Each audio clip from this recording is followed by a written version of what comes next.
Olá a todos. Gostaria de agradecer a presença de todos nesse evento da FACTA, em mais um evento da FACTA, em que a gente está tratando do tema bronquite infecciosa. Um tema que é de bastante relevância na avicultura, visto principalmente pelo cenário que a gente vive atualmente na avicultura brasileira, e que nos faz pensar justamente o que a gente pode trabalhar para ter uma proteção destacada frente aos desafios atuais. Então, quando a gente fala em ter uma proteção em destaque contra a bronquite infecciosa, a gente precisa levar em consideração também que a gente está fornecendo uma vacina, especificamente no frango de corte, uma vacina que deve conter o antígeno mais adequado possível para a realidade de desafio de campo, numa única aplicação, em um único momento, no primeiro dia de vida, e que deva fornecer a proteção por toda a vida desta ave, até o final dessa engorda.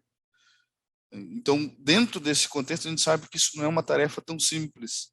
Existem inúmeros desafios que fazem parte do nosso dia a dia, das nossas estruturas, sejam elas desde o incubatório até as granjas, sejam os programas vacinais utilizados, seja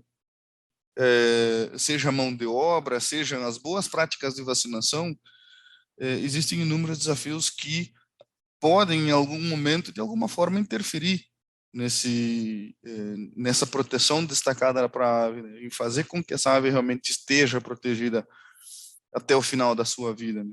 E quando a gente fala especificamente do antígeno, eu trago aqui uma proposta que é a proposta da Vaccinova, que é ampliar o espectro de proteção, ou seja, associar as vacinas convencionais já conhecidas ao exemplo das vacinas de sorotipo Massachusetts, já de longa data utilizadas aqui no mercado nacional, uma vacina variante, né, contendo um sorotipo variante, que é a BR1. Então, ampliar o espectro de proteção através dessa associação.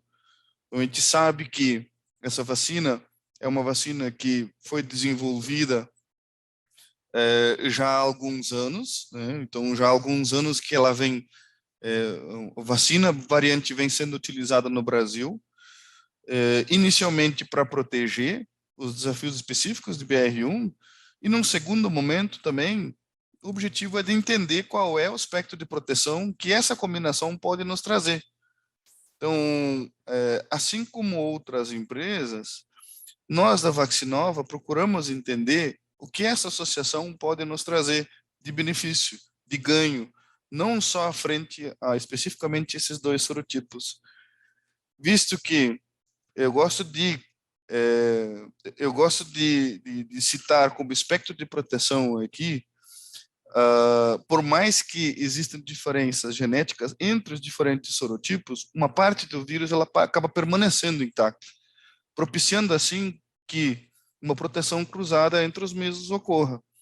Ou seja, além de ocorrer uma proteção, ou existir a possibilidade de uma proteção cruzada entre diferentes sorotipos, eu posso ter um ganho em que 1 mais 1 não é 2, 1 mais 1 pode ser 3. Ou seja, associar uma Massachusetts a uma BR1, não necessariamente eu posso proteger somente para esses dois sorotipos, mas eu posso, em algum momento, acabar protegendo para outros sorotipos.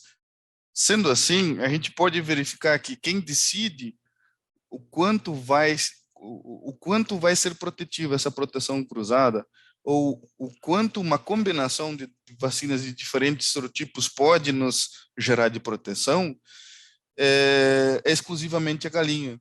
Então, não há outra forma a não ser a gente fazendo um trabalho em vivo para nos demonstrar o quanto essa proteção cruzada existe ou não existe.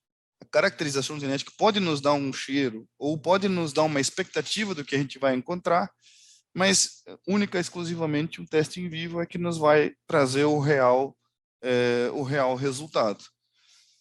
E é pensando nisso que a Vaccinova também conduziu um trabalho utilizando a nossa vacina IBR, ela sozinha e ela associada a uma vacina convencional H120, procurando entender qual seria o grau de proteção frente a diferentes sorotipos existentes ao redor do mundo. Então, os sorotipos aqui elencados foram a BR1, a Massachusetts, a QX, a Q1 e a 793B. Por que essas cepas? Por serem consideradas aí as de maior relevância ao redor do mundo, em algum momento elencadas por nosso corpo técnico. Então, entender qual é a proteção que ela sozinha pode causar, promover nas aves, e ela associada a uma cepa convencional, um sorotipo convencional de vacina, pode promover a essas aves. Então, a gente tem a vacinação sendo realizada no primeiro dia e o desafio sendo realizado no 21º dia. Bom, 5 dias após o desafio realizado com as cepas de desafio, desses diferentes sorotipos, foi realizada a eutanásia dessas aves e a traqueia coletada foi dividida em 10 sessões, ou foram recortadas 10 sessões dessa traqueia, sendo destas 3 na porção proximal da traqueia, 4 na porção intermediária e 3 na porção distal, para submeter ao teste de ciliostase. Por sua vez, o teste de ciliostase, ele nos traz diferentes scores. Então, a metodologia utilizada foi de scores de 0 a 4, em que eu tenho no score 0, 100% de atividade ciliar, e no score 4, o menor grau de atividade ciliar, que é igual ou menos de 25%. A partir de então, eu classifico as aves em afetadas e não afetadas, sendo que uma ave não afetada é que possui em sua traqueia uma seção ou menos com score 3 ou 4, ou seja, o score 3 ou 4 não é aceitável. E uma ave afetada após o desafio, ou seja, que a vacina não conseguiu segurar o grau de lesão inferido pela cepa desafio, é quando mais que uma seção possui score 3 ou 4. Por sua vez, a vacina ela é considerada eficaz quando mais que 80% das aves estiverem não afetadas após o desafio. Então, aí sim a gente pode considerar que a vacina foi eficaz em proteger a ave.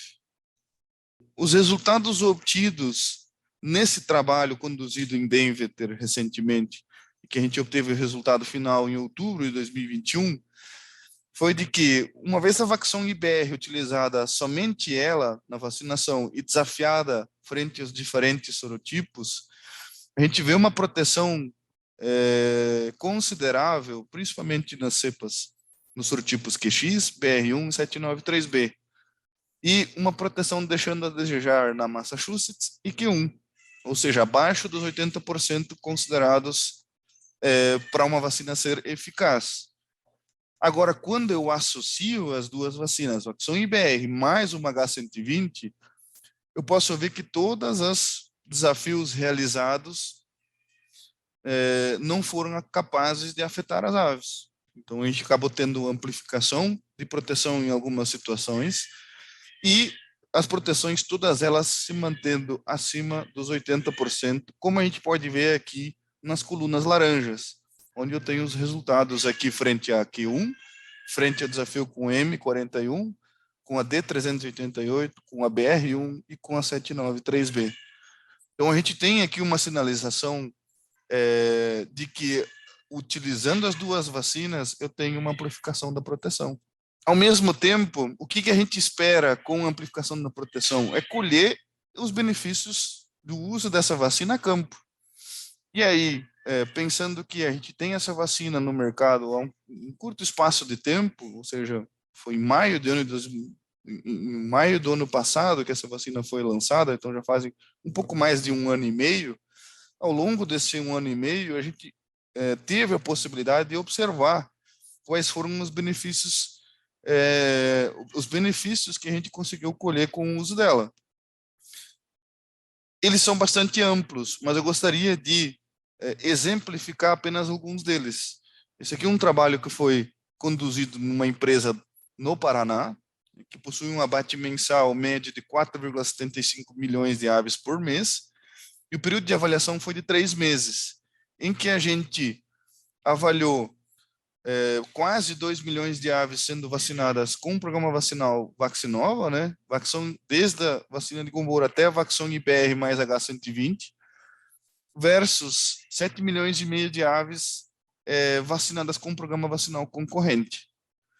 O que conseguimos observar foi que houve uma melhora de 19 gramas na conversão alimentar ajustada com o programa vacinal Vaccinova. Então, conversão ajustada foi significativamente melhor. Um GPD de 37 gramas, 0,37 gramas melhor também com o programa Vaccinova. E outro ponto que chamou a atenção foi que entre os 4 meses de avaliação aqui, com a Vaxong IBR, de setembro até dezembro, sendo que um mês não houve abate de lotes com o Vaxong IBR, nesse período aqui, a gente conseguiu verificar que na média ponderada houve uma melhora nas condenações por aerossaculite de 0,05%. Isso é um número que pode aparentar ser pequeno, mas que possui uma grande significatividade dentro do abatedouro, né? Outro ponto que a gente avaliou foram as aves de ciclo longo. Então, quais foram os benefícios que a gente conseguiu verificar em aves de ciclo longo, não só olhando para a produção e para a mortalidade de aves, mas também para a qualidade de ovos. Então, da mesma maneira que no frango de corte, os benefícios são muitos e são bastante amplos, mas eu gostaria de exemplificar apenas uma situação aqui de qualidade de ovos. É lógico, antes de eu entrar por esses resultados, eu gostaria de apontar que existe uma série de fatores que interferem também na qualidade de ovos. A gente está procurando verificar o quanto um desafio de bronquite infecciosa vai impactar nessa qualidade de ovos e o quanto a gente vai ter de benefícios com o uso da Vaxong IBR, de uma cepa variante, associada a uma cepa convencional, que é a Massachusetts. Então, nessa granja específica em que foi realizada a avaliação, ela possui 1,32 milhões de aves alojadas, né? São 12 galpões diferentes dentro dessa mesma granja. Foi realizada uma vacinação em campanha, e a gente gostaria de lembrar também aqui que essas aves não foram vacinadas previamente com a Vaxong IBR ou com uma vacina variante, somente foram vacinadas com vacina Massachusetts até então. Então, elas foram vacinadas apenas na produção, devido à má qualidade de ovos que vinham ocorrendo. Então, a gente fez essa avaliação, fez essa vacinação em campanha e começou a avaliar quais seriam os benefícios que a gente ia encontrar. E o que a gente encontrou foi, desde o período antes da vacinação, pré-vacinal, até 35 dias pós a segunda vacinação nessa granja, levando em consideração que a vacinação aqui foi feita a cada 8 semanas, a gente viu uma melhora aqui. Se a gente for verificar da barra azul até a barra amarela, uma melhoria significativa nos ovos normais, considerados normais, uma redução significativa nos ovos sujos e ovos deformados, principalmente. Então, essa redução significativa, essa melhora significativa na qualidade dos ovos, com certeza impacta diretamente lá na qualidade do produto final que vai ser entregue lá na gôndola do supermercado, em menor retorno do produto, de produto inadequado, né, os retornos que ocorrem dos supermercados, bem como o shelf life desse produto também. Da mesma forma, a gente for olhar a densidade de ovos, comparando principalmente aqui a primeira linha azul, que foi a avaliação pré-vacinação, e a linha linha amarela, que representa 36 dias após a segunda dose aplicada, a gente vê uma redução significativa aqui dos pesos de 1.070, 75 e 1.080 na densidade específica dos ovos, e uma melhora ou um deslocamento para as colunas da direita aqui de peso de 1.085, 1.090 e acima de 1.090. Então a gente vê uma melhora significativa na densidade dos ovos também. É lógico, a gente precisa levar em consideração sempre a vacinação, né? Então, as boas práticas de vacinação envolvendo aí desde o recebimento dessa vacina até a sua aplicação é de extrema importância, pois não adianta eu ter o melhor programa vacinal, contendo as cepas vacinais mais adequadas para a realidade de campo, que isso não vai se transformar em proteção se eu não conseguir fazer uma boa prática, uma boa vacinação nessas aves.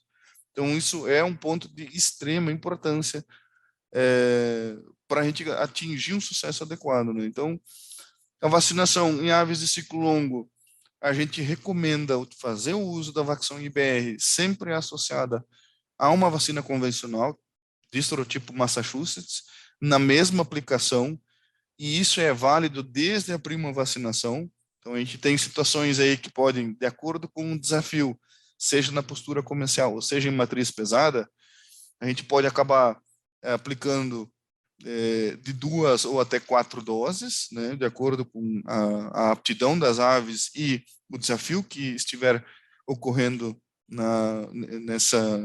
nessa granja, né?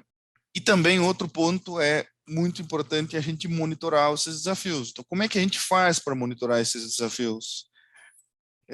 A ausência dos problemas respiratórios nem sempre significa ausência de desafio. Por exemplo, uma estação do ano em que a ambiência é mais confortável. Então, geralmente, antes do inverno, antes da entrada do inverno e pós a entrada do inverno, eu tenho situações de maior conforto, em que fica fácil eu manter uma ambiência na fase inicial dos lotes e fácil de eu manter uma ambiência na fase final dos lotes também. Eu preciso levar em consideração a conversão alimentar, o GPD, os indicadores que o campo me traz, precisam ser levados em consideração, e quanto mais eu conseguir estratificar isso, melhor. As condenações no abatedouro, ou seja, a condenação total, parcial, e estratificar o motivo de cada condenação, ou o que faz com que essas condenações estejam altas, é de extrema importância, sendo que um filme acaba trazendo mais informação do que apenas uma fotografia. Então, a gente tem uma noção de um filme ao longo de um período temporal é de extrema importância para a gente chegar a um diagnóstico adequado. E isso tudo é evidente que é associado às monitorias laboratoriais. Então, eu ter em mãos a capacidade de poder fazer uso de diferentes metodologias laboratoriais, eventualmente não me ater somente a uma, mas associar algumas e associar as condições que eu verifico no campo, pode me trazer uma visão mais ampla e uma visão mais adequada do que está acontecendo no campo. Bom, gostaria dessa forma agradecer, espero que tenha contribuído um pouco aí, fico à disposição para maiores questionamentos após a minha apresentação. Obrigado a todos e um abraço.